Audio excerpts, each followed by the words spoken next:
Alright, this is our first review on this channel. We are reviewing the first episode of Titans. I'm Ren, and I'm here with Lizzie. Hi. So, what should we discuss first of this new show? Well, that everybody hates. Everybody hates what? Anyways, I think we should start talking about the plot of the episode. How do you think? To be honest, Yeah? Go ahead. Oh, Start off. I like how I know they introduced a lot of characters in it. They introduced all 4 of them in the first episode, and it was it's a lot of people to introduce, but they didn't make it crowded, right?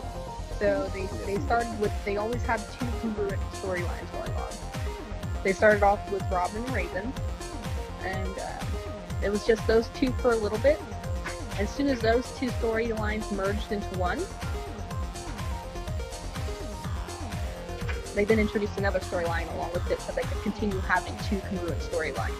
So like as soon as Dick and Rachel, Rob and Raven, teamed up, they immediately started introducing Starfire, And it kept it interesting so that you're not over-saturated in one storyline, as well as not keeping it too crowded because they didn't do, Raven and Robin's and Starfire storylines all at once, switching between.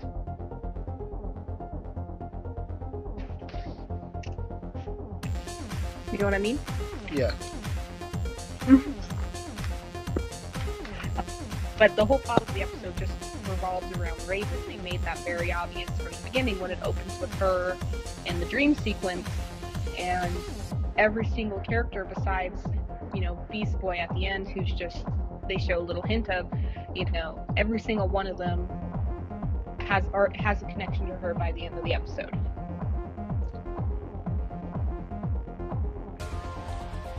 This episode was not really rushed at all, or slow. I don't know why everybody said it was really slow.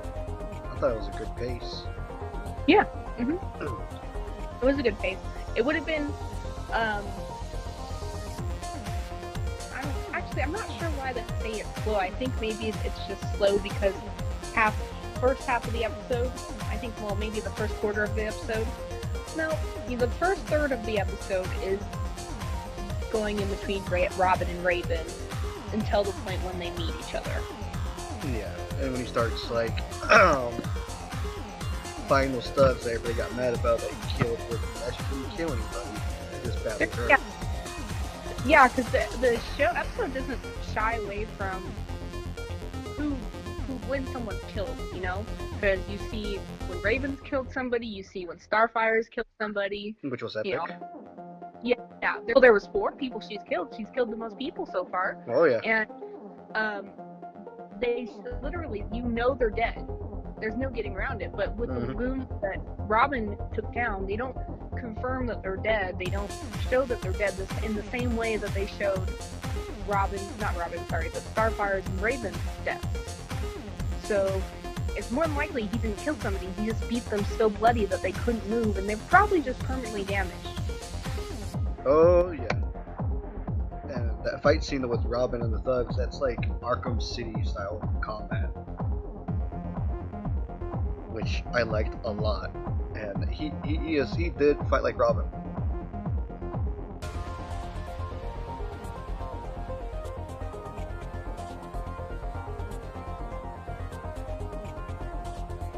Hello?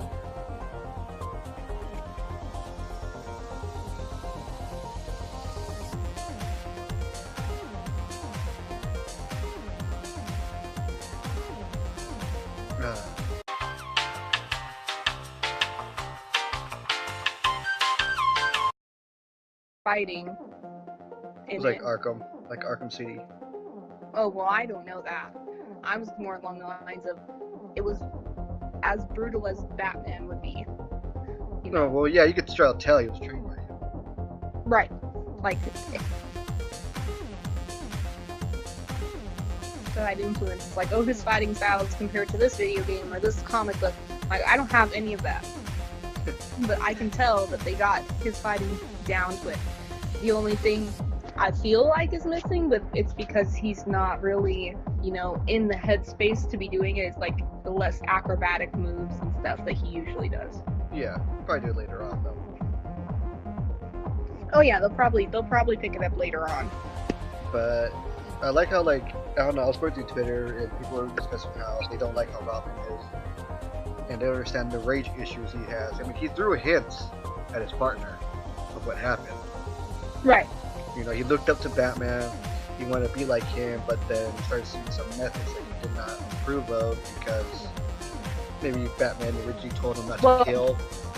Maybe. Well, we can get into this in a little bit later. All right. They're more like discussing the plot. Yeah. Of the episode. Because I do have a section I think we should talk about characters next, but Okay.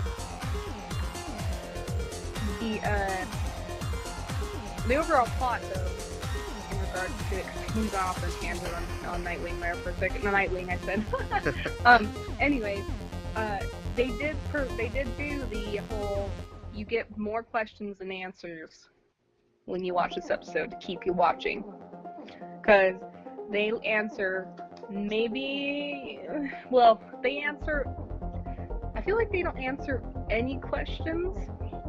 Like, unless you know, like, if you're just jumping in and watching this episode without knowing any of the characters, like I did with my mom a few hours ago, you're just coming in and watching without knowing any of the characters, knowing the storyline that we're going with, and you're just going in to enjoy a new episode of a new show, essentially. They definitely get you more. They start off with your characters. They don't answer why Raven's locked up in the room. I'm sure you can guess, but they don't answer that. They don't answer Starfire why she has amnesia. Right. Well, you know why she has amnesia. You just don't know who she is. Yeah. Starfire is the one that you have the most questions about, essentially.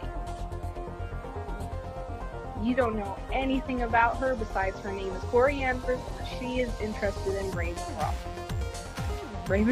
Rachel Roth, Raven. Whatever. And they bring you into this episode. They answer maybe, you know, there's something messed up with Rachel. She's got some weird freaky powers. And they answer that Dick left Gotham because an ex-partner, he felt like he was doing too much. An example, Batman, you know? Like, plus, Robin was missing for about a year. Well, yeah, but they don't know, we don't know why. We just know those are the reasons why he's no longer in Gotham and why he's in Detroit. Yeah. Should have been Bloodhaven. Well, whatever. I think he wanted to probably get as far away from Gotham as he could, and Bloodhaven's like right there by Gotham, right? About an hour or two away, I think. I thought it was right next to Gotham. No, it's about an hour or two away in the freeway, apparently. Well, that's okay. But like distance-wise, it's like not travel-wise. Distance-wise, it's not that far from Gotham. No, it's pretty much the sister city of Gotham, but much worse corruption, apparently. Right, okay. So there's that. And those are basically the only questions you have answered in the whole episode. Like, something's messed up with Raven. It's got something to do with that creepy demonic thing. And they hinted at with the Acolyte, because that's the name of the guy that Raven killed. Or that was what he was, an Acolyte, is what they called it. And he was talking about her being the doorway to destruction, which is very accurate, by the way. Oh, yeah. No one knows what he's talking about. They think he's just the crazy guy talking, saying, I've got to kill this child, she's obviously demonic, something bad's gonna happen, kind of thing, you know? Yeah. So, yeah, so that's Those are your questions answered, and then you're left with, you know, why was Dick gone for a year? Why was Robin gone for a year? Why is Dick now why did Dick leave Batman behind, kind of thing? Because we know he's left, you know, not really, okay, not, so we know he left, why he left, because he didn't want to become like him. But then also, expand upon, what else did he do, you know? Yeah, they kind of throw he's hiding something. Right. And then, why is he so angry? Why is he so, you know, they go on and go on about that. And then we go on to, you know, Starfire. Why does she not know who she is? Who is she? Why is she interested in Rachel Groff? You know, why did she infiltrate the Mafia besides? Was it just for Rachel Groff, or did she need anything else from them? The Mafia. The whatever they are, the Russian gang, I guess. I think they're... Yeah, well, yeah, because there was two languages spoken. There was Russian and German, because they were in Austria, and she was speaking German to the hotel lady. I think she was speaking Russian to the others, maybe. You know, how does she know all these languages if she doesn't know who she is? That kind of stuff, you know? Yeah. And all you know about her is her name, Tori Anders. And then also, Beast Boy. Who's this kid? Why is he green? Why is he stealing a video game? Oh, he probably just wants it because he's a dumbass. Which we know he's going to be the comedic relief of the entire group. Yeah. Then I wouldn't say too comedic, he's going to bring lightheartedness to the over. So, for sure. I don't think he'll be sitting there making fart jokes and doing a whole bunch of stuff, you know. He's probably going to be funny at the wrong time. Right. Just to lighten the mood of it. But, yeah, and it's definitely got the whole, we're wanting to know more, you've got to watch the next episodes, that kind of thing. Oh, yeah. I know when my mom watched it, I asked her, do you know anything about the Teen Titans? She said, no. And I said, good. But overall, this show may get people angry who watch only the cartoon. Oh, yeah. But I've seen some people are angry who read the comics. I think the ones after the 80s is what they're talking about, because in the 80s there's some comparisons. We can discuss some of the characters.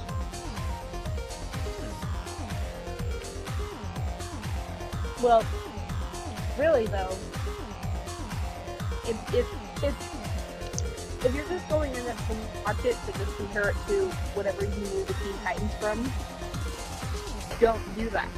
It's called Titans. It's not called Teen Titans. You're not supposed to be comparing it to Teen Titans. Because they're not all teens. Exactly. Because Starfire's 27. Is that her official age in it? Well, it says on her passport, it says 1991, so I'm guessing she's 27, 26, around there. Well, I'm 24. Yeah, 27. And so, Dick's supposed to be like 22, maybe 23? Who knows? So, either way, well, we know that her age isn't going to really matter, and all that information on her passport is fake. We know that. I mean, the viewers know that, but we know that. The average viewer won't know it. It's just basically, it's supposed to be a different take on the Teen Titans by not making them teens. Maybe with some small changes of their personalities that they're supposed to be. Well, I wouldn't even say they're small. I wouldn't say there's changes. Okay. Let's go and jump into the characters now, okay? Alright. First, let's talk about Dick, okay? So he's a bit angsty, throaty, broody, and all that, but I'm honestly gonna say, some of his attitudes actually did remind me a bit of his more serious moments in Teen Titans. Yeah. Like, it's really just, it's surprising how much I was, like, thinking about it as I was watching it again the second time, and I was like, the only thing he's missing is, I have to do this alone kind of thing. He hasn't said that yet, but he said that in Teen Titans. They've made Robin in Teen Titans, in the cartoon. This is the cartoon I'm talking about. People are talking about, it's too different from it. This is the cartoon I'm talking about. He was a really serious character in it. Yeah, he had his one-liners and he had his less than serious moments, but in the overall plot of the Teen Titans cartoon show, he was the more serious character, and his attitude for his serious moments is very reminiscent of the Dick in Titans. So, fight on that. But also, his personality is kind of when he was fired as Robin in the 80s, and he was about to rejoin the Titans, which was Judah's contract when he became Nightwing. It just feels like Dick is slowly gonna feel like, okay, I'm not gonna be Robin anymore. I need a new name, because Robin was given to me by Batman. I need to step away from him. It turned out that he has some issues with Batman, which was hinted with his partner that he gets. That he looked up to him, he idolized him, but then he didn't like the methods he was doing and had to leave because he was kind of turning it to him. So that right there can answer the question that he probably murdered somebody by accident. Well, no. So here's the thing: is that the whole rumor going around where Batman murdered something in Titans. It's not something that's confirmed for the show. It's the actor. He was saying he was thinking that to get Dick's character, he was headcanon that Batman used murder, being hypocritical, that kind of thing. Which still is true to the comics. Back in the day, he used to kill people, and now he doesn't anymore. Then Frank Miller came in, and then he started killing again, and then then the movies. Oh.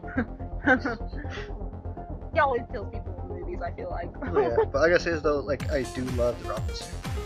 It looks great. Yeah. Robin suit looks good. I like the R's. They actually, there's a little multiple of them behind the one in the front. Yeah, that was pretty cool. And it kind of pushes down and you can put more in there. That was pretty cool. Anyways, so his personality, it's not gotten to the point where he's completely different from any of the source materials.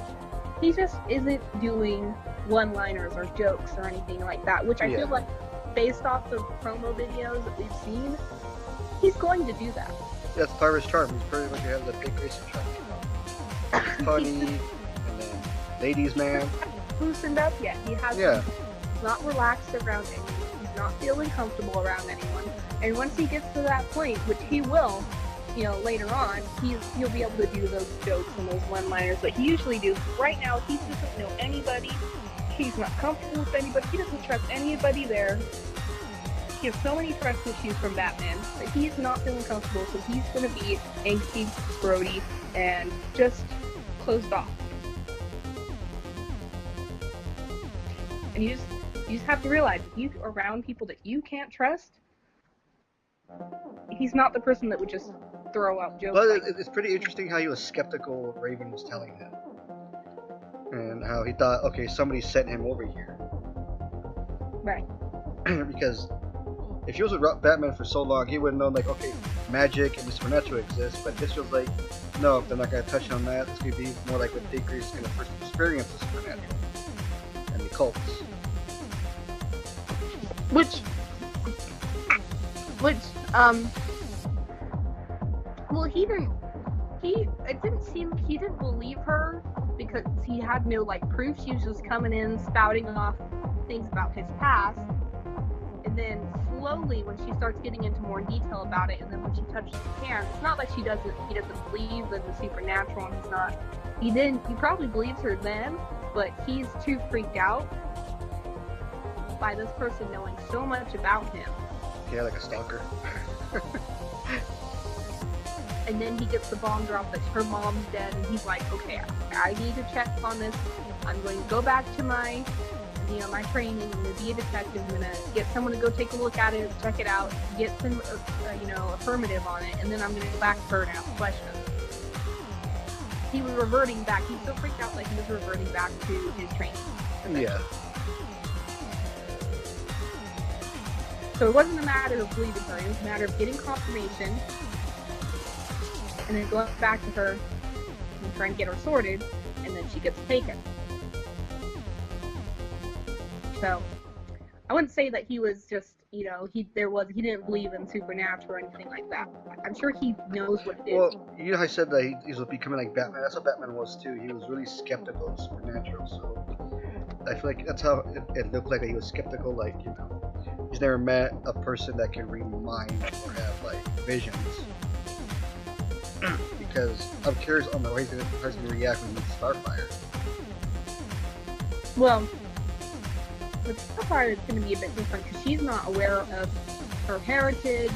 She knows barely anything about her power. She only knows her name and who she's looking for. So I feel like it won't be the same level of skepticism. He's probably going to think that she's some sort of metahuman. Unless he mentions like, oh, I know something about her space too or something. When she finally remembers. Well, yes. Finally remembers, I'm sure she'll be like, oh, okay, so he's like, oh, I thought you were maybe a metahuman or something. Yeah, if they have him on there. But should we discuss Raven now or Starfire? We'll go ahead and discuss Starfire. So, it was a little weird. Like, she had memory loss and everything.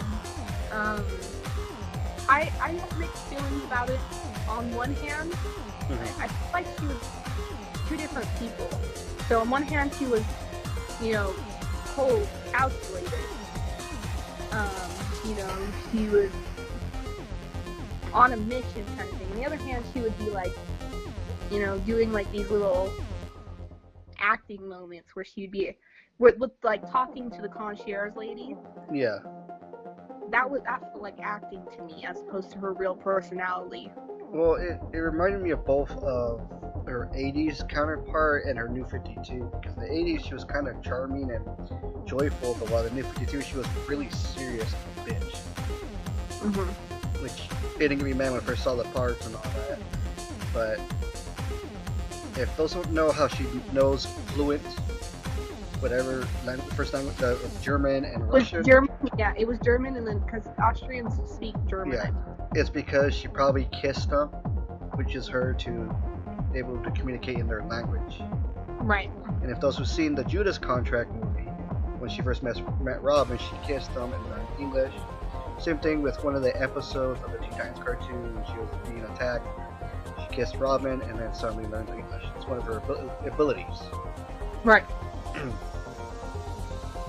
But that's fine. But I was, like I said, if they're trying to do a mix of the two characters instead of just doing one or the other, two versions of her, instead of doing one or the other, I'm not feeling like it's meshing very well.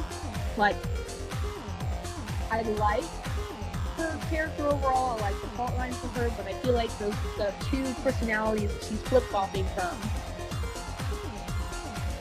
are not meshing very well. Also, her reaction to toasting those guys, with her memory loss, it doesn't feel like that's a natural reaction to her just to giggle about it. You know what I mean? Yeah. Like it didn't feel like it would be appropriate response for somebody who's suffering from memory loss and just toasted a bunch of people with powers that she didn't realize she had. You know what I mean? Yeah, I get it, but I also feel like she giggled because she can't believe she did that, like she's amazed. But if it was like like the 80s version, like you said, of Starfire, she probably would be freaking out and run out of the building quick out of fear. But since this one's doing like New 52 style, I can see a New 52 version of Starfire actually doing that, laughing about it, because she did it. But I think that her CGI of her abilities are pretty, like, good. Really good. Yes. Like if you compare it to like the first season of The Flash where it was tacky, this was like the first time I see a TV show with amazing CGI. Like amazing CGI right off the bat too. Oh yeah, like there's no there's no fizziness on there, pixelated on it. You can't tell like it was too CGI. It kind of felt like it was real. The way they played it in with her. Replacing the character with what looks like a Play-Doh model. Yeah.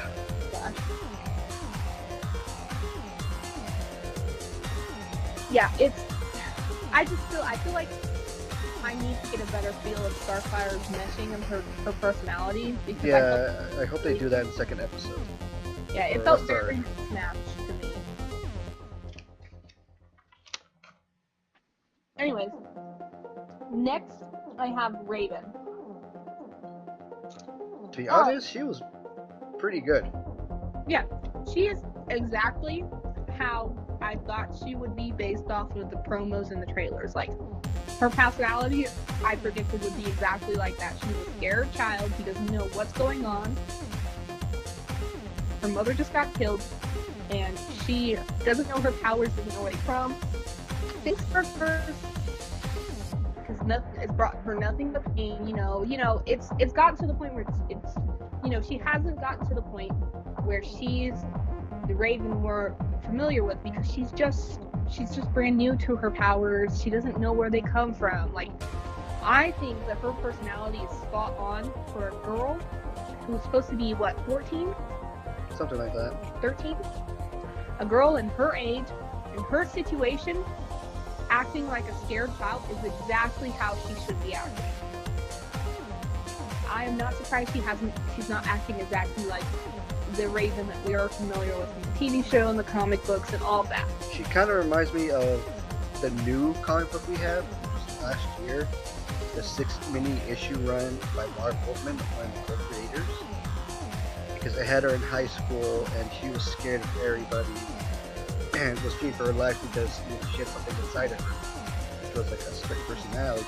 But this one's like more realistic take on her, to where she's like this goth, like everybody she's this goth freaky kid, and how when she's in emotionally distressed, her other personality comes out, which I thought was pretty cool with the makeup job and the sound effect of her sonic scream that killed that. I feel like. Well, her powers are definitely creepy. Oh yeah, which fits her, because I mean, come on, those who know her, she's a half demon. Right. Anyways, I feel like they got it spot on, and anybody who complains about her not being exactly how she was in comics and books, in the TV series and anything like that, they don't understand that this is before she's that. This is right before she's that. This is before she knows where she's come from, who she is. And how to control them too. Yeah, if you watch Justice League versus Teen Titans, when she was on Azeroth? Yeah. Azeroth? I'm sure she acted like that little girl before she summoned her devil of a father to that place and he destroyed everything. Yeah. Sure, she was a normal, just a girl. Then she just didn't come out of the womb acting exactly like the girl from Teen Titans, or the Raven from the older comics, where she's monotone and serious and doesn't express too much emotion and doesn't like to and stay out of my stuff, blah blah blah. Yeah. She hasn't reached that point yet because she hasn't experienced the truth of herself that made her act like that in self-defense. Okay. Now we can't say much for Beast Boy since we didn't get too much of him. Well, I feel like it's still definitely in character for him to be using his power to steal a video game. It's a very selfish reason to be doing that, and I feel like that still felt very reminiscent of the Beast Boy from Teen Titans.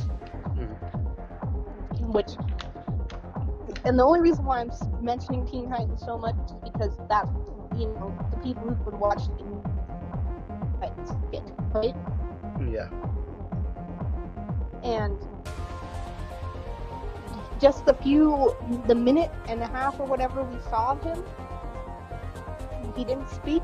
He just turned into a damn tiger, stole a video game, and well, he didn't speak. He said "rap," and turned back and ran away, butt naked in the woods with the video game.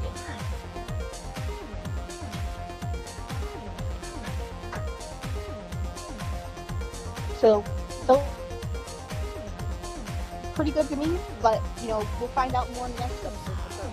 Oh yeah, and hopefully they stick to this formula where they don't rush too much. Right.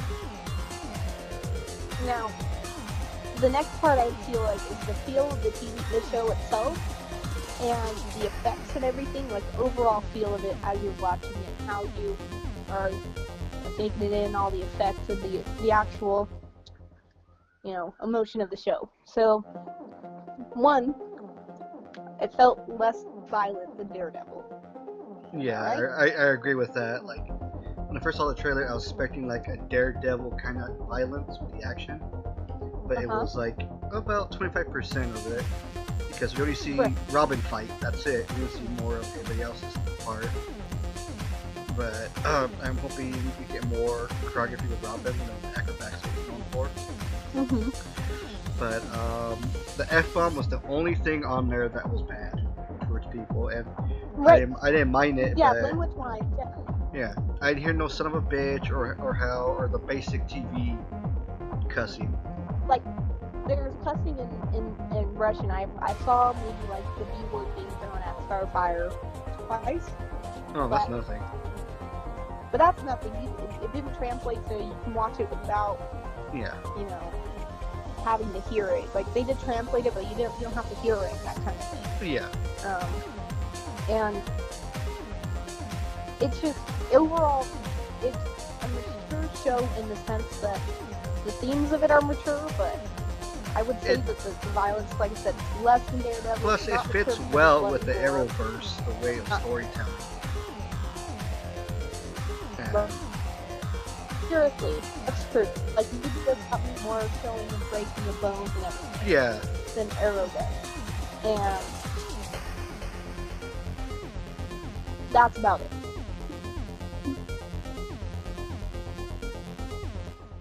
Anyways, the jump scares. They were actually pretty good. It fits her. Yeah, the whole, and I say jump scares like quote unquote, like finger quote jump scares, because they weren't really like scaring me like I thought they would. Well, like her demon self came out of nowhere. But you can see it, you saw it coming, you heard it coming. You heard it coming, but the thing is, it was kind of creepy how she zoomed in. That's why I thought, like, okay, if I was hearing this with the surround sound headset and I saw that, that would actually make me jump. But it was like good, because you can see all the detail of her face. I still feel like it wasn't jump scary enough because the music and the music started before it happened, so the music was the suspense, and it just it didn't make me not, it didn't scare me because I was expecting it, Yeah. Now, the part where her face did the thing in the table glass, that part kind of scared me, but like, it didn't scare me. It was like, I was like, oh, oof, like, oof. So I wasn't expecting that. Yeah, that part I was like, oh, I wasn't expecting that. That's the kind of thing that I was expecting more of in regards to Raven. But they did that more with like the cracked mirror in the alleyway, the puddles. Yeah. Yeah, that kind of stuff. Those are the parts that were more, oh, I wasn't expecting that. Instead of the part where she throws herself out to go kill the guy, or when her mom gets shot and she does the thing. Yeah. Which I'm surprised her other self didn't kill the guy immediately after he killed her mom. That part's unbelievable. No, the intro sequence, though, I thought it was pretty cool. Oh, yeah, the intro sequence was pretty cool. And the music where it's like, oh, okay, it feels like, I'm watching a hero show. The most unsettling part was the crowd cheering, and you could see there was no crowd. Yeah. It made me think of Kingdom Hearts, though. Oh my god. That's unsettling. funny. Like, you can hear crowd cheering, but you don't see the crowd. Overall feeling though, I hope like every episode's like this. You know, makes me want to not move and pay attention, because this episode made me pay attention. Right. Well, I mean, that's all I really have. Same. So, what rating would you give this pilot? I'll give it 4.5 out of 5. I give it the same, and I'm hoping, you know, it stays the same pace, and they introduce more characters that, you know, we kind of seen behind the scenes. And I'm hoping, you know, they bring in more flashbacks of Robin. I want to see him train. Well, I've heard people who follow the first few episodes look at the point where it's like revealing Batman's face, so they're going to be showing more. Nice, nice. So, yep, that is our review. Tell us what you think of it. Did you like it? Did you hate it? Or do you just not care about it? Which, we don't care if you don't care about it. Well, we do care. We just would like a detailed explanation of why you didn't care about it, so that we can then tell you how stupid that is, or be like, okay, I guess I see it from your point of view a little. But saying it's not like Teen Titans cartoon, that doesn't count. That doesn't count. You have to get critical. I mean, listen to us. We were very critical about this. Oh yeah. We were talking in detail. We were explaining, like, you got to do it like this, or we won't listen to you. Your point's invalid. There we go. We'll just thank you for commenting. Maybe. Yeah. Well, I am Ren. And I'm Lizzie. See ya. Bye.